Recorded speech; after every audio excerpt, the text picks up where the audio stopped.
Welcome to Behind the Wheel, an audio interview series where you can learn about motor vehicle topics in the state of Maine. Here's your host, Larry Boyven. We're talking with John Kohler. John is Maine's motorcycle coordinator, and we're behind the wheel. And being behind the wheel as a motorist, it's incumbent on us to also watch out for motorcycles. And as we start another riding season, I think of situations where there's a lot of sand in the road, for instance. Yeah, absolutely. The sweepers aren't out yet. I just took the motorcycle in for service, and they had a sign there at the counter that said, we're not doing test rides on motorcycles until April 19th because of the stuff on the road. So keep that in mind. Make sure if you're taking your bike in for service, are they doing a test drive? But we're getting some rain now. That helps wash it away. The street sweepers have started to hit the towns a little bit, and that all helps.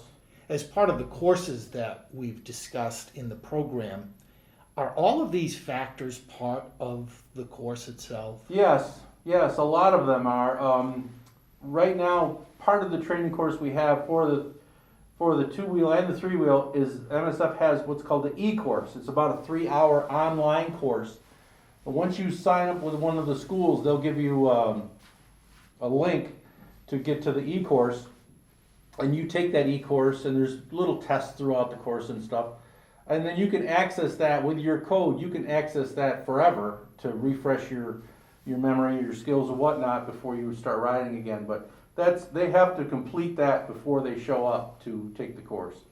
And with a new riding season, is there a break-in period even for an experienced rider? Yeah, it's we call that. We have in the curriculum, we talk about a risk offset. And what that is it's the risk, the offset of the risk you take versus the skills you have. And so, like anything, I tell people, if you think there is everything to know about motorcycling, you need to park it for a while and take a little deep breath and maybe read something and come on back to it. Because, been riding now for, I don't want to say, but riding now for almost 50 years, I'm still learning stuff. We still learn. We learn from our students. We learn from other coaches. It's just never ending. And so, but that risk offset, I ride much more cautious than the skills that I possess. I don't think I'm that good of a rider. I personally am always trying to be better.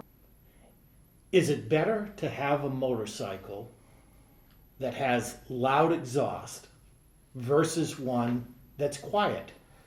Well, in my opinion, in my experience, you hear people say, well, loud pipes save lives. Loud pipes do not save lives. Loud pipes make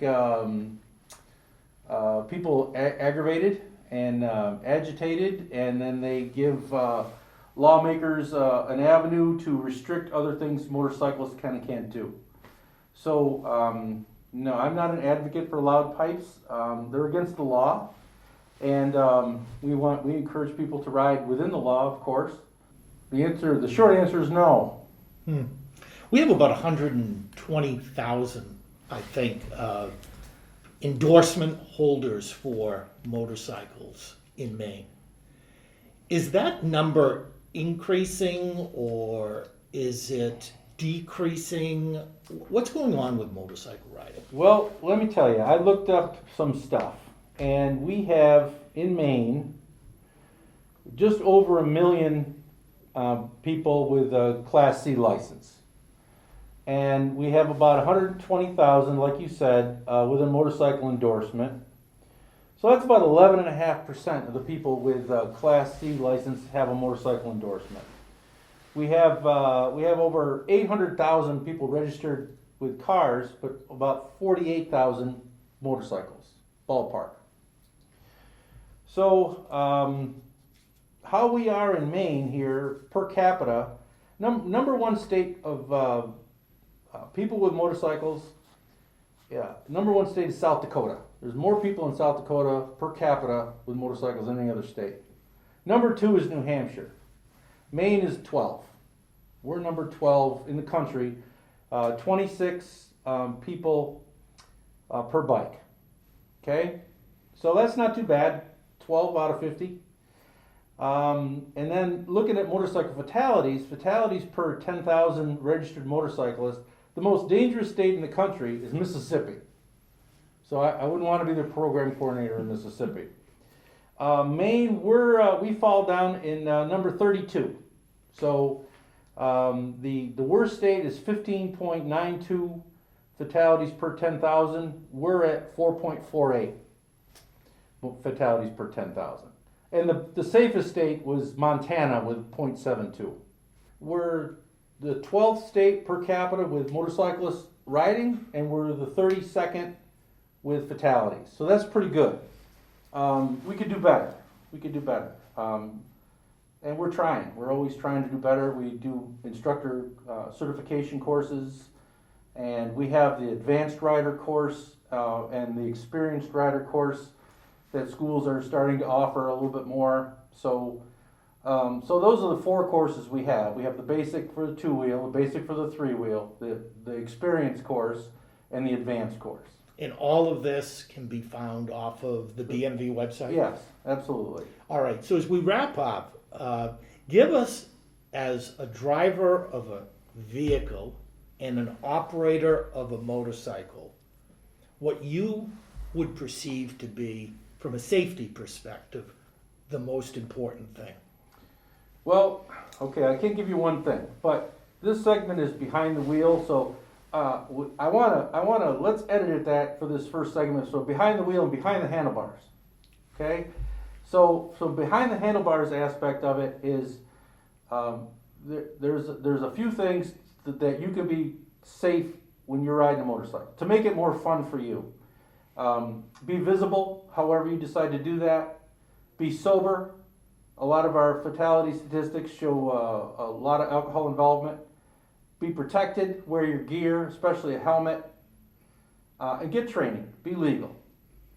And so if you do those 4 things, we don't want to read about you in the newspaper or see you in our column of statistics or hear about you getting seriously hurt, because once you get hurt, it's not fun anymore. It's not fun anymore. Believe me, I know what I speak.